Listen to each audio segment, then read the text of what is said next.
PMLN کے leader Nawaz Sharif اور شہباز شریف جب آئے تو ایک تو چونکہ آپ دیکھ رہے ہیں یہ لوگ مینڈیٹ چور ہیں اور اسی چوری سے خائف ہو کے ان کی آواز میں نہ گنگرج ہیں نہ یہ کوئی ریزسٹ کر پا رہے ہیں، خاموشی سے دب کے بیٹھے ہیں۔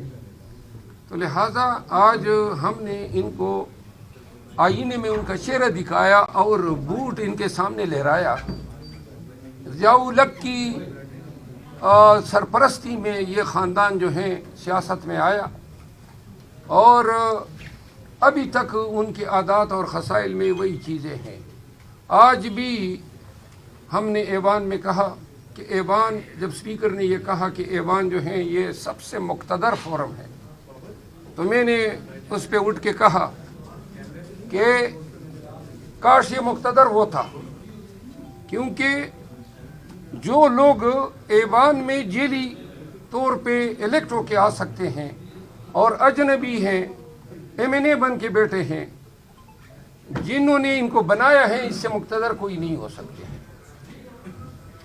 اسپیکر کے الیکشن میں اور ڈپٹی اسپیکر کے الیکشن میں وہ جیلی مینڈیٹ ووٹ ڈال رہا ہے، پاکستان کے لیے المیہ ہے، پاکستان کے مستقبل کے لیے اس سے بڑا خطرہ کوئی نہیں۔ آج محمود خان اچکزئی صاحب نے حق پر مبنی باتیں کی ہیں اور یہ بتائے ہیں کہ ملک کو کس جانب ہم لے جا رہے ہیں۔ جب تک ملک کی تمام سیاسی قوتیں بشمول PMLN پیپل پارٹی اور تمام وہ پارٹیاں جو آج ایوان میں ہیں وہ گول میز کانفرنس نہ کر لیں اور قرآن کریم کو درمیان میں رکھ کے یہ فیصلہ نہ کریں کہ ہم کر کیا رہے ہیں اور کس کی خوشنودی کے لیے کر رہے ہیں۔ ہمارا واحد، تمام پارٹیوں کا واحد ٹارگٹ جو ہے وہ عوام کی فلاح و بہبود ہونی چاہیے۔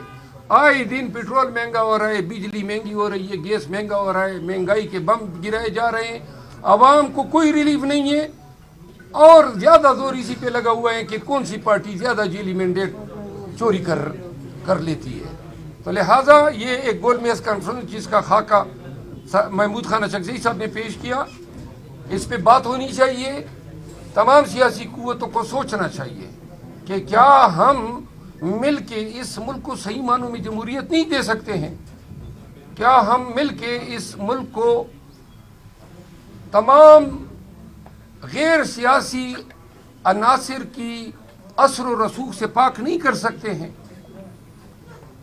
ہم لوگوں کو، جو سیاستدان ہیں، جو پارلیمنٹیرین ہیں، ان کا کام سیاست کرنا ہے، انہی کو یہ کام کرنا چاہیے۔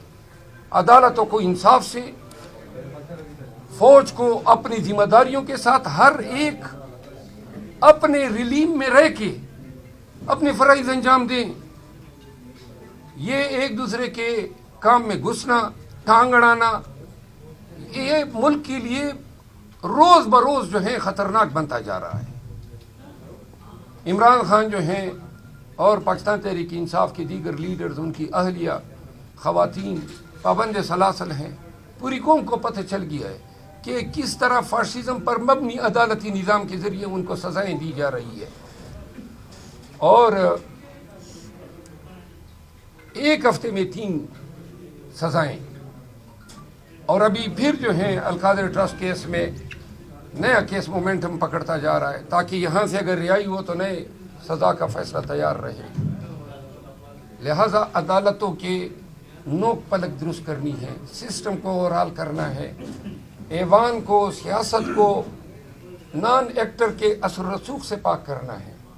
اسی میں پاکستان کا مستقبل پنہاں ہے، اسی میں جمہوریت کی آبیاری ہونی ہے، اسی میں جو ہے پاکستان کا تابناک مستقبل پوشیدہ ہے۔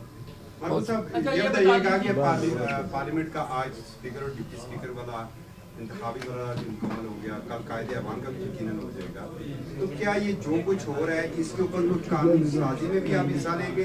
نمبر 1، کیا قانون سازی میں بھی آپ کو حصہ لیں گے جو الیکشن میں جو کچھ ہوا ہے، الیکشن ایکٹ میں ترمیم کے حوالے سے؟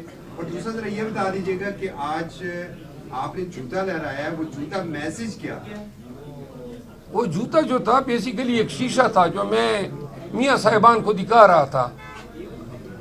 یہ جوتا نہیں تھا، یہ اس جوتے کی پیداوار ہیں جو ضیاء الحق پہنا کرتا تھا اور جس کے طفیل یہ وزیر اعلیٰ بنا 85 میں اور آج تک پاکستان کی سیاست میں ہیں. تو لہٰذا ان کو اصل مقام دکھا رہا تھا. میاں نواز شریف ہارے ہوئے ہیں, ایوان میں حلف اٹھا رہے ہیں, 3 دفعہ وزیر اعظم رہ گئے, اب ملک پہ تو رحم کر لو. تھوڑا سا ضمیر ہوتا تو کہہ دیتے کہ نہیں, میرا ضمیر گوارا نہیں کرتا ہے کہ میں فی الشدہ مینڈیٹ کے ساتھ ایوان کا ممبر بنوں. تو ان کا حق بنتا ہے جوتا دکھانے کا.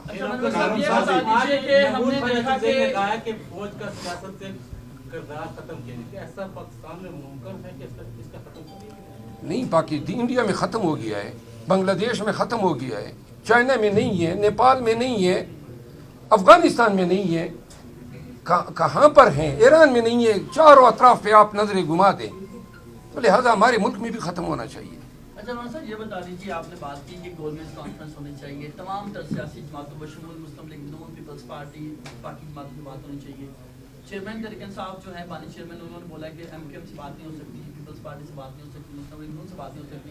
کیسے دیکھیں؟ دیکھیں, اگر بات اس پہ کرنی ہے کہ ہم نے ملک کے وسیع مستقبل کے لیے ایک ڈھانچہ مرتب کرنا ہے, اگر وہ یہ سمجھتے ہیں کہ ملک کو ہم نے ڈیلیور کرنا ہے اس مانسٹر سے, یہ عفریت ہیں, بہت بڑے خطرے میں آج کل ہم خطرے سے دوچار ہیں. اگر یہ سیاسی قوتیں یہ سمجھ سکتی ہیں کہ ہم نے پاکستان کو اس دلدل سے نکالنا ہے, سب کو احساس ہونا چاہیے ہمارے اوپر گمبھیر گٹھائیں چھائی ہوئی ہیں, ہماری معیشت زبوحالی کا شکار ہیں. انٹرنیشنل کمیونٹی پاکستان کی بننے والی حکومت کو ایکنالج نہیں کرے گی, دنیا احترام نہیں دے گی, ایوان کے اندر یہ دینگا مشتی جاری رہے گی. تو لہٰذا جب تک سیاسی سٹیبلٹی نہیں ہوگی, نہ معیشت کا پہیہ درست ہونا ہے, نہ ملک میں پولرائزیشن ختم ہونی ہے, نہ ملک میں دیگر مسائل جو ہیں جو روزانہ جنم لے رہے ہیں بشمول مہنگائی کے, ان کا خاتمہ ممکن ہے. ایک کامنٹ, مجھے قانونی پوائنٹ چاہیے کہ آپ ظاہر ہے سینئر لائر بھی رہے ہیں, جج بھی رہے ہیں, بغیر کورم پورا ہوئے, بغیر ایک سب سے بڑی سیاسی جماعت کی خواتین کے ڈپٹی اسپیکر کے انتخابات ہو گئے, اسپیکر کے ہو گئے, اسی طرح امید کی جا رہی وزیر اعظم کا بھی ہو جائے گا, آئینی اعتبار سے معاملہ کیسا ہے؟ ہم اس کو چیلنج کریں گے کہ ہمارے ریزسٹنس, ہمارے احتجاج کے باوجود اسپیکر نے اس پہ کوئی رولنگ نہیں دی, اور جو لوگ اس ووٹ کے عمل سے رہ گئے ہیں ان کا حق تھا ایوان کا ممبر بننے کی وساطت سے کہ وہ بھی اس پروسیس میں ووٹ ڈالتے. لیکن چونکہ آپ دیکھ رہے ہیں کہ ہر فورم سے ہمارے ساتھ زیادتی اور ظلم ہو رہا ہے, تو یہاں بھی انہوں نے, الیکشن کمیشن نے ابھی تک ہماری ریزرو سیٹوں پہ کوئی نوٹیفیکیشن نہیں کیا ہے. اسپیکر کو چاہیے تھا اس کو مؤخر کرتے, لیکن ان کو جلدی ہے حکومت سازی کی. ان کو اندیشے ہیں کہ کوئی نیا کڑاگ جو ہے نہ نکل آئے, کوئی اور پارٹی جو ہیں کہیں اور سے کوئی پینترے نہ چل دے. تو لہٰذا اپنے خوف کی وجہ سے ان کو بہت زیادہ جلدی پڑی ہوئی. کل کے احتجاج کے حوالے سے کیا تیاری ہے؟ کل احتجاج, کل شاید بارش متوقع ہیں, تو بارش کے باوجود لیاقت باغ میں وہاں عوام کو میری اپیل ہے کہ لیاقت باغ آئیں, پنڈی کے عوام اور تمام فیملی سے, وہاں سے ہم اکٹھے ہو کے مری روڈ کے راستے سے ہم ایکسپریس وے سے ہوتی ہوئی سیدھا ہم اسلام آباد پریس کلب آئیں گے. پہلے ہمارا پروگرام تھا F9 پارک جانے کا, جو اب ہم نے سیدھا ایکسپریس وے سے ہم آئیں گے اسلام آباد پریس کلب. اسلام آباد اور پنڈی کے باسیوں سے, خواتین سے, تمام یوتھ سے, بزرگوں سے, سب سے التجا ہے. 11 بجے ہم ہوں گے لیاقت باغ میں اکٹھے, اور انشاءاللہ 4 بجے تک یہاں پہ پہنچیں گے. اسلام میں کامنٹ کرتے ہیں, آپ کو جانتے ہیں کہ 144 کا نفاذ ہے, اور گزشتہ بار بھی آپ کو گرفتار کرنے کی کوشش کی گئی تھی, اس دفعہ بطور ممبر اسمبلی بھی گرفتاری ہو گئی. اس وقت بھی میں ممبر اسمبلی تھا, اور گرفتاری الف لینا یا نہ لینا ان ناہنجاروں کے سامنے کوئی حیثیت ہی نہیں رکھتا ہے. ہم 144 ہمارا حق ہے پاکستانی کی حیثیت سے. آئین ہمیں حق دیتا ہے کہ کسی بھی ناجائز غلط کام کے خلاف احتجاج کریں, یہ آئین کا حق ہے. 144 وہ ضابطۂ فوجداری جو ایک ذیلی قانون ہے, آئین سپر چیٹ کرتا ہے, اور عدالتوں کے سپریم کورٹ کے بہت سارے فیصلے ہیں کہ 144 کے تحت صرف ایک پارٹی کی ایکٹیویٹی کو روکنے کے لیے 144 لاگو کرنا خلاف قانون ہے، تو لہذا چاہے یہ 144 لگائے یا نہ لگائے، ہم اپنا احتجاج کریں۔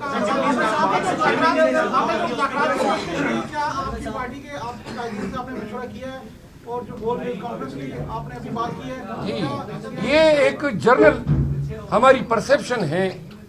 محمود خانہ چکزئی نے بیسیکلی جو بات کی ہے، یہ پوری قوم کا بیانیہ ہے۔ پوری قوم یہ چاہتی ہیں کہ سیاسی قوتیں مل بیٹھ کے پاکستان کے مستقبل کا حل نکالیں۔ اچھا مرزا صاحب، کیونکہ آپ سینئر جج بھی رہے ہیں، مجھے یہ بتائیے گا، سوال ہے آپ سے، اسلام آباد ہائی کورٹ نے آج ایک بڑا فیصلہ دیا ہے، ڈی سی اسلام آباد اور ایس ایس پی آپریشن کو گرفتار کرنے کا حکم دیا تھا، جو کہ شاندانہ گلزار اور شہریار آفریدی کے خلاف 3 MPO کے تحت مقدمہ درج کیا تھا انہوں نے۔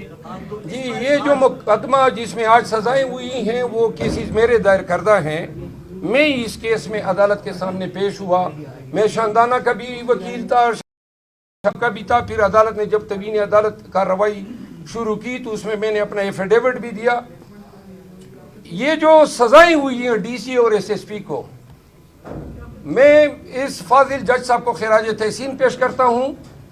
ایسی سزائیں بے دریغ ہونی چاہیے، آئی جیز کو ہونی چاہیے، ڈی آئی جیز کو ہونی چاہیے، کمشنروں کو ہونی چاہیے۔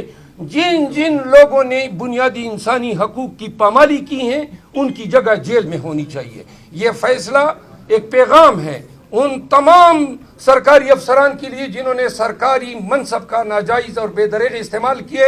انشاءاللہ میں نے پہلے بھی کہا تھا اور اب بھی کہہ رہا ہوں، ایک ایک کے خلاف جس نے ظلم کیا ہے ہم عدالتوں میں ان کو لے جائیں گے، سو کریں گے اور ان کو سزائیں دلوائیں گے۔ اس فیصلے کا ہم خیر مقدم کرتے ہیں، اور اگر یہ لوگ اپیل میں جاتے ہیں تو ہم وہاں ان کے خلاف فائٹ کریں گے۔ اس کے اوپر رد عمل دیا اور ان کا یہ کہنا تھا، اسلام آباد پولیس نے اس کے اوپر رد عمل دیا، ان کا یہ کہنا تھا کہ ڈی سی اسلام آباد اور جو دیگر افسران ہیں وہ اپنا کام جاری رکھیں گے، اور انہوں نے آئین اور قانون کے تحت کارروائیاں کی۔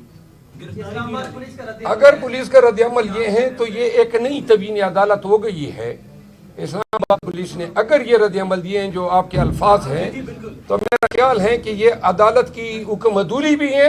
اسلام آباد ہائی کورٹ کو بحیثیت ادارہ سوچنا چاہیے کہ پولیس کیوں کر اتنی جرت کر رہی ہے کہ ہائی کورٹ کے ایک آنریبل جج صاحب کی طرف سے دیے گئے ایڈجوڈیکیشن ایک فیصلے کو وہ یوں قرار دے رہے ہیں گویا جن کو انہوں نے کنوکٹ کیا ہے ان کو غلط کنوکٹ کیا ہے، اور اگر ابھی تک ان کو گرفتار نہیں کیا گیا ہے اور ان کو جیل نہیں بھیجا گیا ہے تو یہ سراسر توہین عدالت ہے، اور اس پہ آئی جی اسلام آباد کی سرزنش ہونی چاہیے۔